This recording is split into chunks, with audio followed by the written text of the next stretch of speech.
It truly is like a power that women have, and it may make us more superior because we have it. Like men do not have it. So I'm just saying, like, we have this gift that we don't. And it's such a shame that, doctors will just shut it off with something like a birth control, especially when it comes to symptom management, when it's really like we can actually use our cycle. And the reason why it's so important to understand our cycle is because it actually is our body talking back.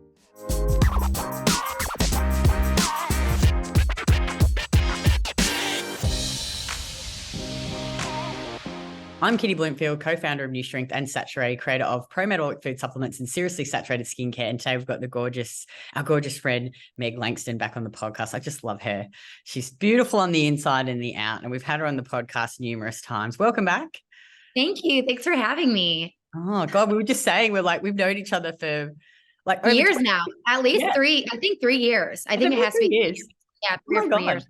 How crazy. And we're just talking about what's happened in the last few years and just how the time goes. And, Meg's had a bit of problems with her bloody house, the poor thing. I think Fallon had some issues with her house too, didn't she? I saw. We literally were texting this morning. I was like, what's going on with blah, blah, blah? What's going on with blah, blah, blah? Because we're just like kind of both in the heat of dealing with mold. Yeah. She's still got it going on. She has leakage, like plumbing issues. She's been able to stay on top of it. Yeah.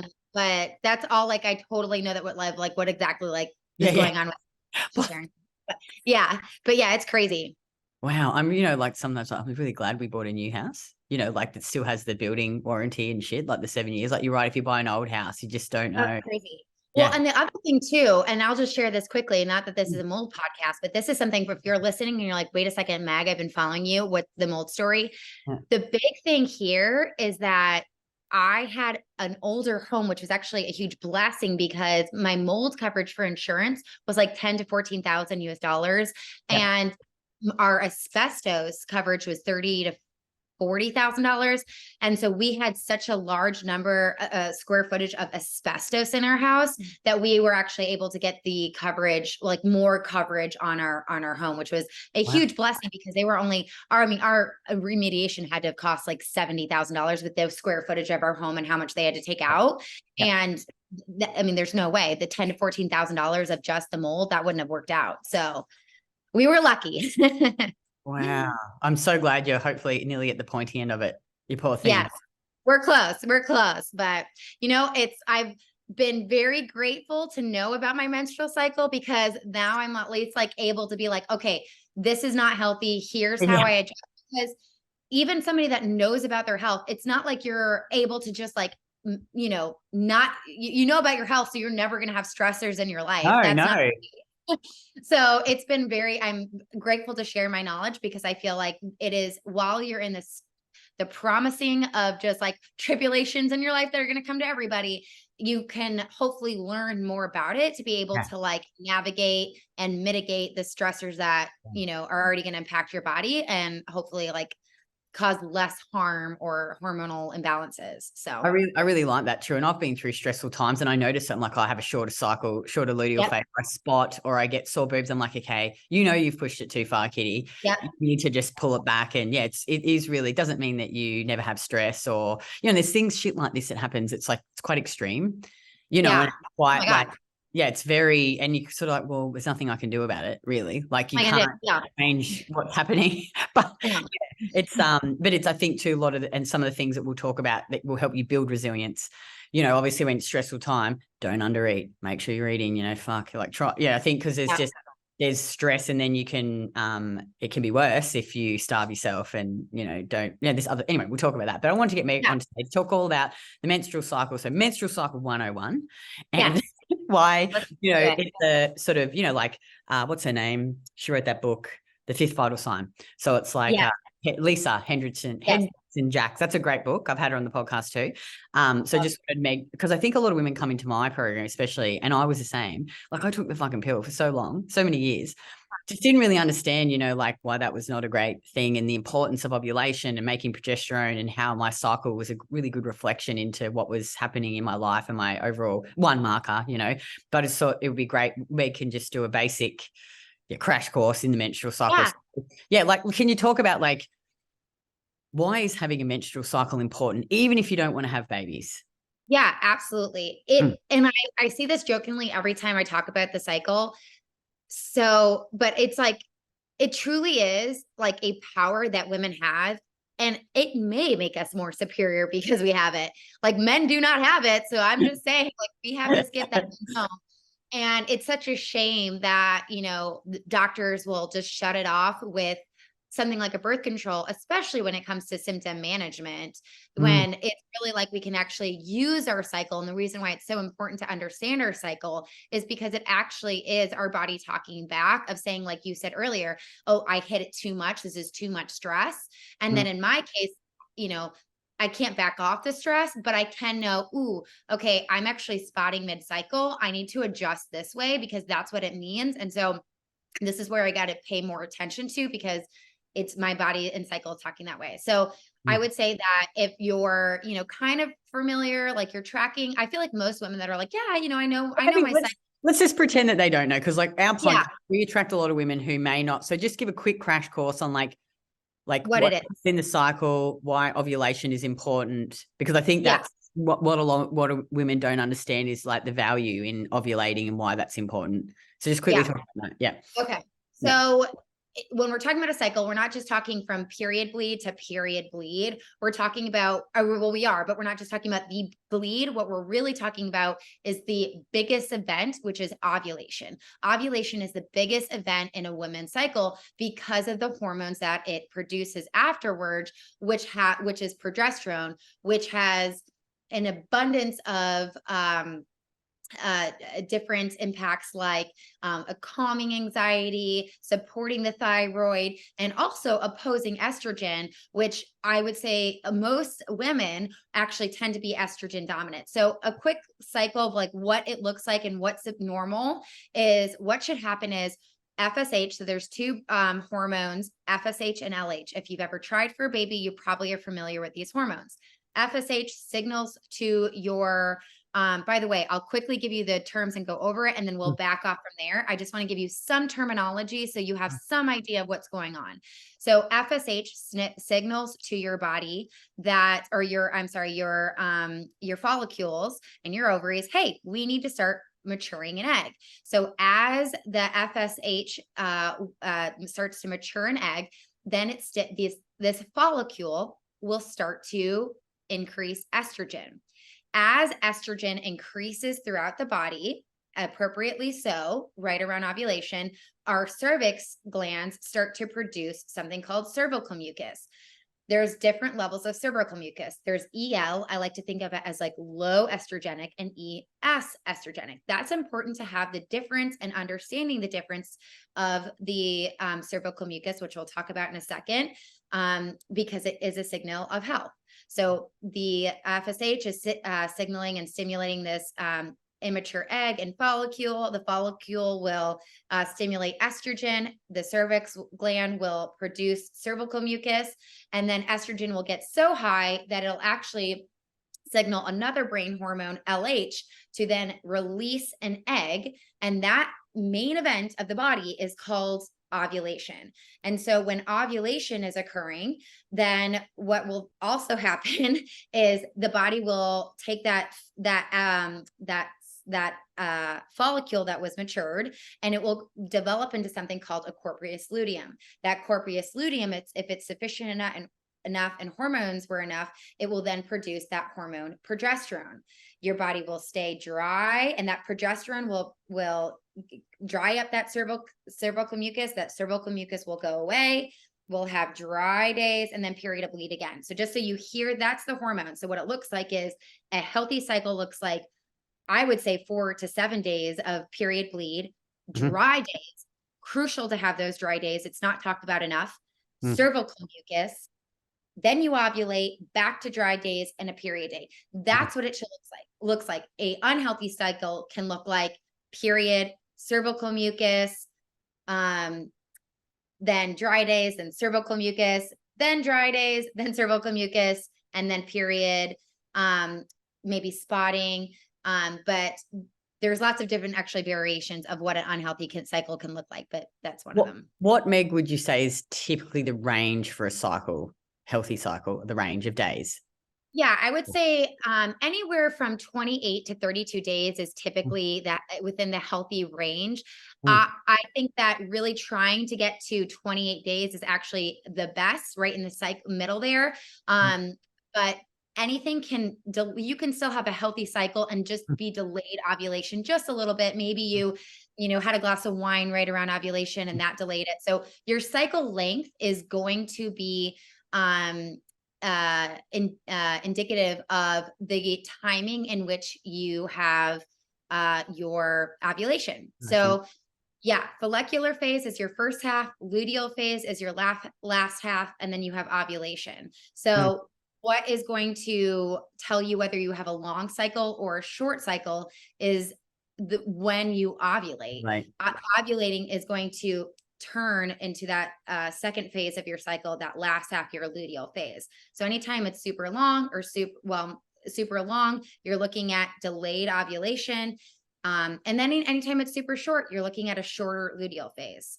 And so would you say outside of that range, like should women be worried? Like if, like for me, for example, I'm about 27 days, 26 Mhm. days sometimes, because sometimes I notice that I'll ovulate a day or two early is Yeah, more. no, I wouldn't be worried about it if it's anything outside of those days. That's not something that you have to be worried about. Mm, In terms of like again, anything outside of I would say 26 to 32 days, you don't need mhm, to be worried. If it's something like 24 days, 23 days, 22 mm, days, and you're seeing the cycle days get shorter and shorter and shorter, you're thinking, what's going on. If it's getting to 34, 36, 40, 52 days, then mm, you're asking yourself what's going on. And mm, then again, whether it's a short cycle or a long cycle is going to be indicative of whether it's ovulation is an issue mm. or if it's that your luteal phase is too short. Does that make sense? It totally makes sense. And so what, in terms of blood loss, what's the range or normality for blood loss? So blood loss, I would say that it depends on, everybody, but I would say that you really are looking to fill up anywhere from 2 to 3 tampons or a collection of blood, anywhere from 35 to 80 milliliters is what a Yep. typical blood amount should be. Yeah. So And 30. obviously depending on, yeah. Yeah. Okay, cool. And outside of that, obviously too light is an issue. Really heavy is an issue too. Correct. Yeah. Yep. And so the days typically, I think you said 4 to 7. 4 to 7 days. Yeah. So a typical period bleed of what is normal and healthy is a normal period bleed should be anywhere from 4 to 7 days. Some Mm, people will say 3. I deeply believe that if you have 3 or less, that there's other issues going on. I've never met anybody that's completely healthy and has a 3-day cycle. So I mm, would say 4 to 7 days. And then the other thing that's going to be important is that you're aiming to have that follicular phase, again, not that delayed ovulation, anywhere from 10 to 23 days. And mhm, that middle of the length of ovulation, you really do want it anywhere from 14 to 15 on your cycle day. So cycle day, meaning the start one of your period. mm, Cycle day 1 is day period, and then cycle day 2, 3, 4, right? And mm, then you go on to the cycle day 28. So when we're talking about where the days, we're talking about obviously cycle day, anywhere from 14 mm, to, um, a 10 to, I would say, I would say 15 is really the goal. 14 mm. to 18 we see being also really healthy for ovulation. Okay, cool. So next question. So let's talk about like quite a light flow. What could be the potential issue, or quite a heavy flow? What could be the issue? Yeah. So ultimately what we're thinking is when there is not enough hormones in general, it does go back to the whole cycle. I think a lot of the times we go so heavily on a short period bleed means some people will say low estrogen. I think let's look at iron dysregulation, or a really long heavy bleed only means estrogen dominance. But Mm, I think the more I do this, Kitty, I've actually changed how I really paid mm, attention to this, because whether it's short or whether it's long, mm, that what we actually need to really pay attention to is getting our hormones to be sufficient enough and meeting the foundations. And if you know that it's like, let's say short, what you're doing to adjust that is actually not different. But being able to know what's normal is, I think, more important versus like what it says.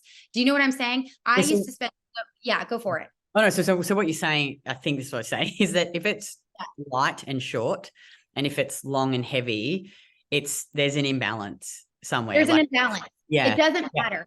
I think so, because, there's a lot of debate, and I have a lot of mixed feelings where I would say that there's not ever really low estrogen. It's probably iron dysregulation. So I would say that it doesn't necessarily matter. What matters that what's normal. The normal ranges are anywhere from period bleed to being 4 to 7 days. If it's over or if it's under, you need to start asking yourself why. I don't think it's as important to label as it is to know somewhere down the road, my hormones were not sufficient enough to have the healthy pattern of bleed, dry days, bleed. And so would you say maybe potentially then like less like light bleeding and less days is you're not making adequate hormones? And then if you're bleeding very heavily, maybe you're dominant in one, like high estrogen, low progesterone. Yes. Yeah. Lower days, potentially you're going to be lower. That I don't know if that's always the case, because you have to look at the body as a whole, and there could be reasons why the period is lower. It was insufficient enough to have a full period bleed. But I wouldn't get too worried about the labeling, other than this is abnormal. I know that this is the normal range. And outside of this normal range of 4 to 7 days, let's say in period bleed, I need to start digging into what that is. And when it comes to digging, it always goes back to the foundations part of it. Are you eating enough? Are you resting? Are you sleeping? Versus just labeling. And the just labeling is not necessarily going to change the way that you support the insufficient or over hormones. Does that make sense? It all comes back to doing the basics. It all comes back to it. I love that. I want to give all these little details, but the more I've learned, and especially if you're like, hold on a second, I can't remember this. It's like, it doesn't matter. If you're hearing what's normal and you're hearing what's abnormal, then you need to know, alarms going off. This is actually abnormal. So I need to start figuring out how to support it. A label is not necessarily going to get you the results that you want, but knowing the abnormalities in the cycle is going to help you be able to express, I need to support my body more. And what does that look like? Well, it totally makes sense. So think about some of the different types of women that come into our program. Like we'll have women that are very, like I used to be, so overtraining, not eating enough, they're small, and their cycles are really light, or they've got no period. And then you've got women who have gained a lot of weight and they've got really heavy, cycles. But we all get them to do the same thing, is like, the big heavy women they're binge eaters. So they undereat, but then they binge eat and eat shit food, and have accumulated all this excess body fat. But we all get them to track their food and eat the right amount of calories for their specific body, for whatever their goal is, eating regularly, eating the carrot salad, lowering stress. It's the same. And then they all come back into the middle again. This one gets her period back and it's within the normal range, and this one stops the heavy bleeding. So that's what you're saying, basically. And I'm not trying to oversimplify things. No. The body is so complex that I think even myself early on in my practice in the last year, I would say really just the last, like, learning femme, I actually became a femme certified teacher to be able to do this stuff. I was like, hold on a second. Why am I educating so much on articulating low progesterone or high estrogen when actually the same things that we need to do to get you there? I just need you to know what's normal, what's abnormal. And then, and so that's why I typically have now been starting out with like education of like, these are the hormones. This is what a normal cycle looks like, abnormal. Where before I think I spent so much time low progesterone, excess estrogen. I think it's and I don't think that's as helpful for you, but I do think it's important to know like basal body temperature and things like that, because then you can start to think thyroid. And that makes so much sense. And I just did a podcast with Laura, Laura, and we just talked about estrogen excess, and everything came back to the same thing. Like she said, all my clients, before they even do labs or anything, all have to do the foundational work first, because it's pointless. And they all do the same shit that we talk about. It's the same thing that we do in our program to help them change their body composition and improve their health markers.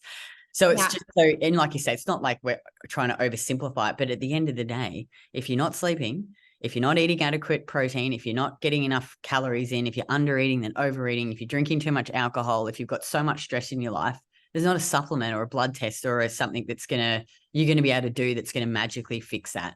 So I think Yeah. And I think that's so true. And so I just want to repeat it one more time. So it's like very like clear of like what, if you're like, I'm getting lost. So I just want you to hear that this would be what a normal cycle length is that, or normal cycle is that you are bleeding anywhere from 4 to 7 days. You have dry days, and those dry days are anywhere from 2 to 7 days. Those dry days are important. Then you start to have cervical mucus, that low estrogenic mucus to high estrogenic mucus. That matters to have that pattern, which I can go into. Then we have ovulation. And that cycle of estrogenic mucus to ovulation should be anywhere from 3 to 7 days of estrogenic mucus. Then you ovulate. That should be, you're hitting right around mid-cycle there, cycle day 15. And then you have dry days again until your period. That is a normal cycle. If you're hearing that and you're like, wait a second, I don't have any of that. I have cervical mucus throughout my cycle. I start my period, or after I finish my period, I have cervical mucus. I don't have any cervical mucus. I basically ovulate, and then 2 days later, 6 days later, get my period again. Those are all abnormal timeframes. No, it makes sense. You're right. Yeah, I love that. It's really good. And okay, cool. All right. So that's the cycle 101. Okay. So what are some foundational pieces that women can do to support their body to have a normal cycle? Can I go into the cervical mucus really quickly? Of course, quickly? actually. Sorry, you're right. Oh, there's our bloody dog's going off. Sorry. She's like, she did say to me, but I really want to talk about the cervical mucus. Sorry. Go. I only want to talk about it because I didn't realize how important these patterns were until I did FEM and was like, oh, I actually miss this in my clients. And this is the only thing where I would say matters to pay attention to versus not the only thing. I feel like it's really, like when I see it, I'm like, I know. It's a bigger thing that I knew about. Yeah. This is a bigger deal than I knew about. And I would say that cervical mucus pattern is a direct indication of whether hormones were sufficient enough. And that is actually going to indicate whether your period is luteal phase is long enough and period is long enough, because that's all to do with the right stimulation that happens right around your ovulation. When we have enough hormones for ovulation, then we will have a healthy corpus luteum, progesterone, longer cycle, period bleed, right? So that's why I'm talking about the cervical mucus, because it's actually your first indication of, ooh, now that I see that my cervical mucus is going, healthy or not healthy, and I can kind of make that judgment of how to adjust. So if you're looking at cervical mucus or discharge, then again, it matters to have those dry days. That is actually enough progesterone, which dries up that cervical mucus pattern. That's actually considered a mucus. Dry days is considered a mucus because it's called a G mucus to keep that nice and dry cervix. And then we have the start of EL mucus, which is low estrogenic mucus. That looks like sticky, creamy. It is not stretchy at all. It'll look like kind of lotion in your underwear. And then as it increases in a healthy amount, so anywhere you're looking from 2 to 3 days of EL mucus, low estrogenic mucus, as estrogen increases, then you have that ES mucus, and that ES mucus is going to be very slippery. It's going to be big whitey. Yeah. You just walk. Yeah, it's the good stuff. Yeah, it is the good stuff. It is the good stuff. It is the most, fertile mucus, and can make doing it really great, So it is that when we talk about peak mucus, if you've ever heard that peak fertile mucus, it's that ES mucus. It gets that sperm right where it needs to go when you're trying to have a baby. So it's really important that you go from that creamy, sticky, lotiony to that slippery, lubricative, and egg white mucus. And without that pattern in sufficient time, so that slippery mucus should be anywhere from, again, 2 to 3 days around that time, give or take. So you're looking at anywhere from 3 days to 7 days of cervical mucus. That's what you're looking for, that pattern. And again, that matters for ovulation, because that's saying that estrogen is not rising too quickly and going right to that ES mucus. It's going to that EL, ES, LH, drop the egg. And then when we have that nice stimulating cervical mucus with those dry days, we have enough corpus luteum, or a nice solid well-formed corpus luteum. And then we have enough of a progesterone, which is, again, is going to give us that long, nice luteal phase. And I would say anywhere under, 10 12 days is where you're looking. 10 kind of pushes it. I would say closer to 12 days is where I like it to be, of your luteal phase before your period. So again, post ovulation to period is going to be that luteal phase, that post ovulatory phase. No, that's So really good. And I feel that's it. I like, just want to talk about it. no, it's great because I think like before I learned all about this, I was like, oh, what is this discharge? Like, you don't realize. I thought it was sick. I was like so embarrassed by it. I was like, I wish it was gone. And when I was on the pill, it was gone. And I remember actually being like, oh, I haven't had that stuff in a while. Thank God. Like, cause it was so embarrassing. And now I actually had my husband tell me when we were at dinner, he was like, please don't talk about cervical mucus. Cause a girl was like, I want to get off the pill. And I was like, okay, yeah. Well, let's go there. And he's like, please don't talk about cervical mucus. And I'm like, everybody here should know about it. It's so funny though now, like, because stress really affects my cycle. Like I really notice it if I've been like really, we've worked a lot or had a stressful period, like that same thing. You don't notice that you don't make as much cervical mucus. My cycle is shorter. Sometimes I'll have spotting, and then I don't lose as much blood. So obviously just not make the stress. It's not making as much hormones. Like I've never have really heavy cycles, like that back in the day when I was all fucked up. But it's just so interesting now. Like I just know, like I'm like, oh, you didn't have a like as normal cycle as you would with the right amount of bleeding. It's just so interesting. And you're like, oh, look, I already know I've been pushing it too much, and you just have to adjust a bit. But it's just such an interesting, and now even this is so gross. People will be like, I can't believe I'm going to say this on a podcast, but sometimes I'll like get it in between my fingers. Oh yeah. Look at this good cervical mucus. Yes, no, but that's gross. that's the way like a certified fertility awareness method would have you check. So if you're curious, if you're not getting it, you actually can do it with obviously clean hands, internal and check. And you're like, oh, look at this kid. It's like that. And actually, like, you'll notice a lot too after a bowel movement, because as you're bearing down, cervical mucus will kind of go down and with you wipe your ass and you notice it's really like wet and like. Then you're like, cool. Am I yes or no? I wouldn't necessarily touch that one and just that one, but I guess to each their own. There's a thing called soap, but no, it truly is. It's so powerful. And I really have loved learning so much more about cervical mucus, because I feel that's what's really made me simplify the way I explain things versus going, oh, that means low progesterone. That means spotting, means again, low progesterone, short luteal phase, long, because I'm like, it's all the same. You have to do the same. It doesn't really matter. You guys you're not even drinking enough water at this point, or you're not even like, sleeping or eating enough, eating breakfast. You're, you know what I mean? Like, no, let's just worry about like, are you noticing cervical mucus? Do you notice a pattern? Can you kind of tell me when that is? Does it dry up? How long does your period bleed? Because outside of that, as a practitioner, well, not even as a practitioner, I mean, I don't want to say that, because I'm trying to empower you to know that you don't have to know as much to make changes when you know the dysfunction is what to look for, I think, and you understand at the basic level what it actually means, and then you can go, okay, now I can support my body better. And I think too, like, like they teach you in FAM, like, you get the basal body temperature shift after you ovulate. You've got the cervical position. I can never find the cervical position. I'm like, I never always for me, it's just the temp and the cervical mucus. Like, like I can never feel up there and feel like the.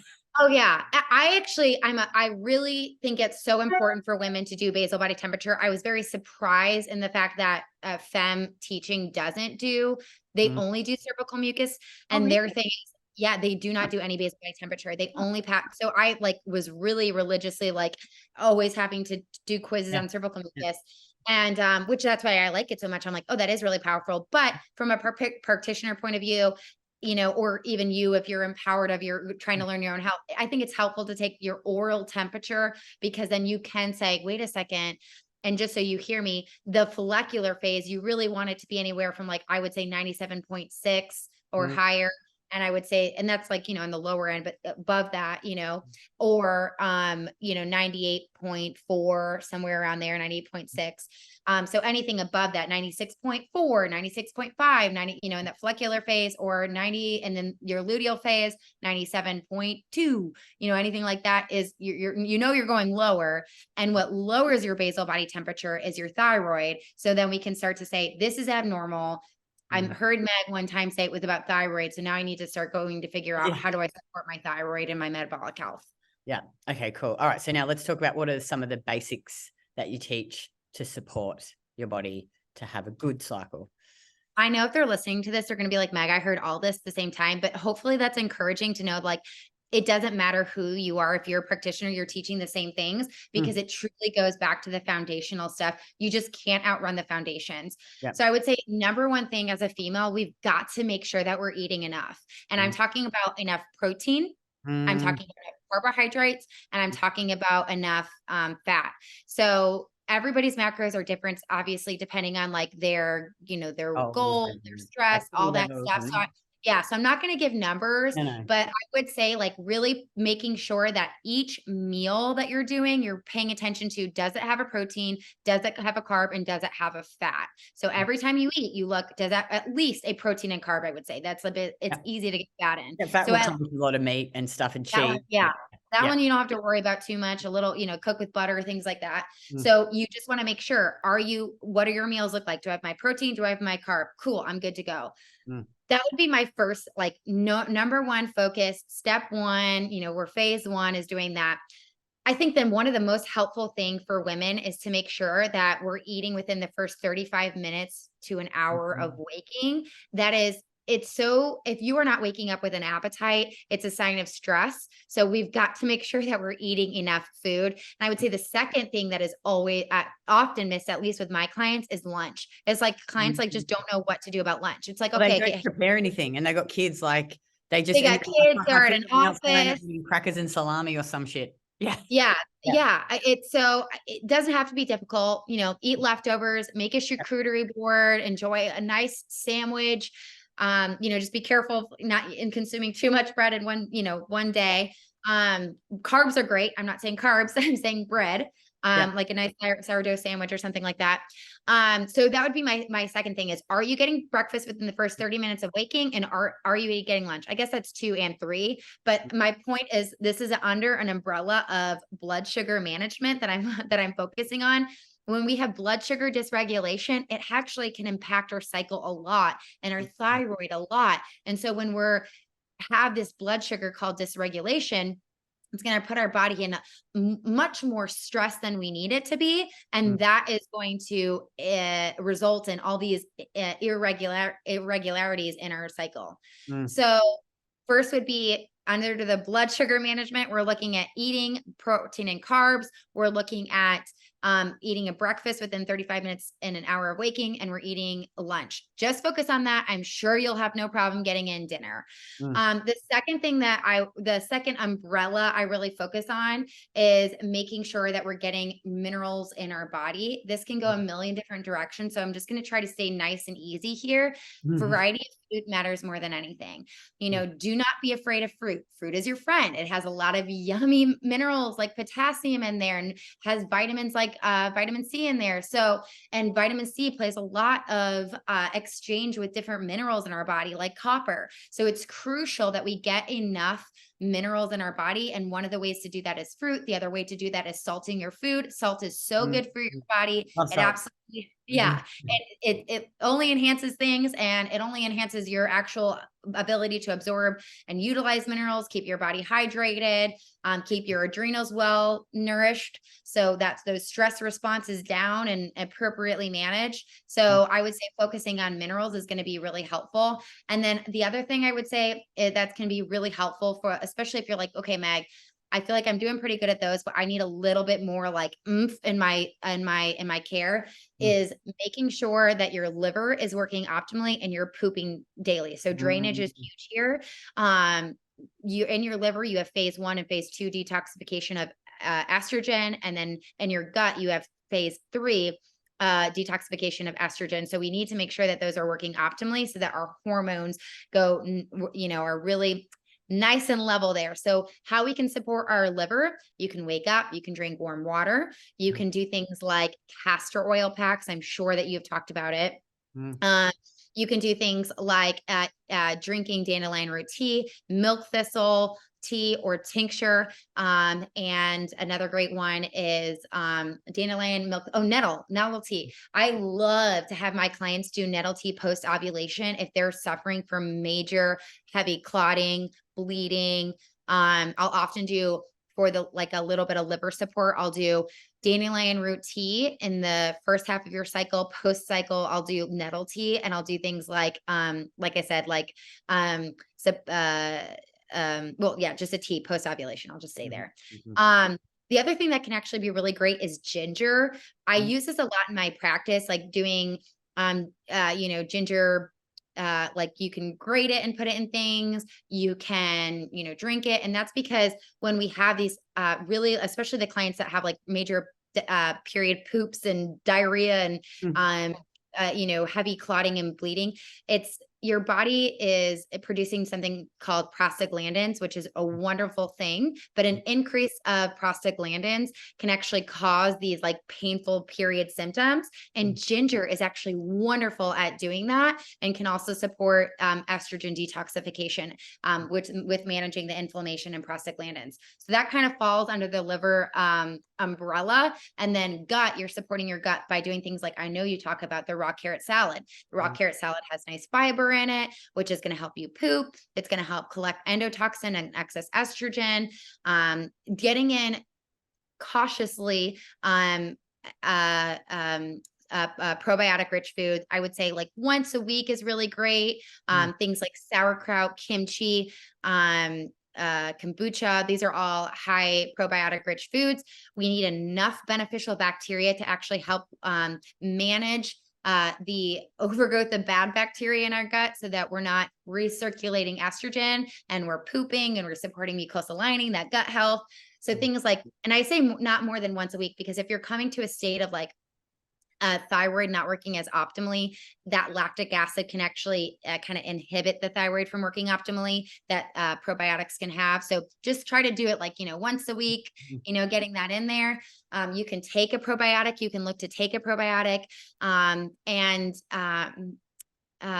Throat coat tea is actually one of my other favorite things to utilize to support a really healthy digestive tract. That slippery elm can help you go to the bathroom. It can help relieve any constipation. So throat coat tea is just a tea, at least in the US, that you can find very easily at like a CVS to a local grocery store. So I would say, to kind of like recap, I'm so much like my dad, where I'm like constantly recapping. You're looking at blood sugar, you're looking at your minerals, you're looking at liver support, and then kind of in that liver support, those prostaglandins that we talked about. And then you're looking at gut support. And really the bigger thing that I was saying was like the probiotics and making sure you're pooping regularly. Perfect. That was so good, Meg. Thank you so much. Yeah. And now that we've covered all that, talk quickly about your course, your group coaching course that you've got. Yes. So if you're like Meg, I really want to learn more about, period health. It's only period health. That's where I have a major issue. I do one-on-one coaching for sure. Like you can see me if you want to do testing, GI map, HTMA, blood tests. I do all that as well. But I'm actually launching in August the second round of Fix Your Period. It's a group course. I'm actually looking at labs in this one. And I do hot seat coaching, so you can come in. I'll look at your cycle. I teach fertility awareness method. So I teach you all about the ins and outs of your cycle. I give you a protocol that's very helpful at mitigating the symptoms of like these heavy periods. And I really talk through a little bit more education than I obviously talk through now, but not enough to like scare you off where you're like, I'm not trying to be a practitioner. I just want to learn enough to like get through it. And I will say, just to kind of like tell you how proud I am of this group, I had someone that had been taking Tylenol and aspirin every 3 hours oh my God. From day 1 to day 3 of her period, within 2 months. So that's 8 weeks. She didn't need it at all. And she had been doing that for years. So 4 years. So yeah, her acne cleared up. She had no more diarrhea poops. Another one had like she's like, I haven't had a sex drive in forever. And she's like, I finally have a healthy sex drive, which her marriage is doing better from that. Another one was postpartum. She got her period back and was ovulating after just like, months, like healthfully trying to give her body, but it just was not enough, because I talk a lot about macros in there. And so we got her ovulating again, which is really huge. So I am like, man, this is really exciting. This group coaching, I'm really proud of it. And again, it's all for just your menstrual cycle. If you are having a hard time with ovulation symptoms or period symptoms, I know we didn't get into that too much, but those are, check me out. Check out the course. She's awesome. Follow her anyway, even if you don't do her course. Follow her. She's great. She posts heaps of good stuff and she's just a good human. Do you want to add anything else we haven't discussed that you think we need to add, or you good? No, I think, it's so hard because there's so many different directions you can go. And I really wanted to try to stay base level one-on-one menstrual cycle with this. If we wanted to do part 2 and they want to hear more, I'm more than happy to do that, where we can really get into like the specifics, but I'm hoping that this is enough for you to kind of get to know, like, I know she said it twice now. Like she said, her dad repeats, she kept repeating. So like, hopefully, enough of like a little bit more of what's normal, what's not, and then seeking, the steps of foundations. If you're doing the foundations and things are not working, then you can kind of navigate more of the symptoms. Cause like I said, foundations matter. Of course, there are little herbs and things like that you can throw out to mitigate symptoms. But before you do that, I think something like, what supplements can I take? And they're still not eating body breakfast and they're stressed as fuck. That's why I'm like, you can go into all these things, but like do the foundation. You're still not, you got to eat. You got to eat. You're not eating. I love it. And it's interesting, like all the foundation stuff, like our course is obviously not specifically on the cycle, but it's about improving their body composition and their health issues. And we tell them to do the same shit.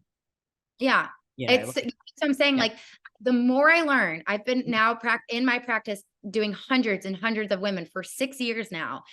The more I'm like, I love the science. You don't need to know the science. I don't need to prove my education to you. What you need to know is this is what's normal. This is what's not normal. Yeah. And if it's outside of that, go back to the foundations. If you're struggling, go work with someone. Yeah, totally. And I think I think a lot of the time the coaching too is having that accountability and support and simplifying it so that you can focus on what actually matters, but it makes you show up and actually do it. Yeah. I feel like that's one of the biggest parts of why the coaching is so successful too, because especially like with moms with kids, like you're so likely to put yourself last and fill your own cup up last. I'm not going to do my food prep this week. I'm just going to skip breakfast tomorrow, but you got to check in with your coach. You're like, I'm going to do that shit. And you do it long enough that it becomes an internal habit then. It's like you learn, family unit learns it. Like, mom's going to do this. It's not like pulling mom away. Nope, this is just what mom does. I totally agree. Creating those life habits are massive and you know what? I was just telling a mom today who came to work with me, and she said, I am the gum. I'm not even in the back seat. I am the gum on the tire of my car. And it made me like get emotional because I am a mom. And I was like, you can't do that. And I was like, man, like your family feeds off your energy. And if you can take care of yourself and be fully present, and, seasons of life happen, hard days happen, but if you can really like create those habits, really own your health, like your family is going to implement that. And like, as a mom, the number one thing I want my family to know is like, you need to take accountability of your own health. I can't always be there. So watch mommy do it. And then you start to implement that. Mommy rests, mommy has a bedtime, mommy has all this stuff. Then they know as well, like, this is what we do. We take care of our bodies as Langstons. Like we do that. And then that's our family unit and structure. And then they go on to hopefully continue the spider web of health. Oh, that's so good. Well, thanks so much for coming on, Meg. And as always, guys, take a screenshot of the episode, share it on Instagram stories. The biggest takeaways, tag me at KITTYBLOMFIELD. Tag Meg as well.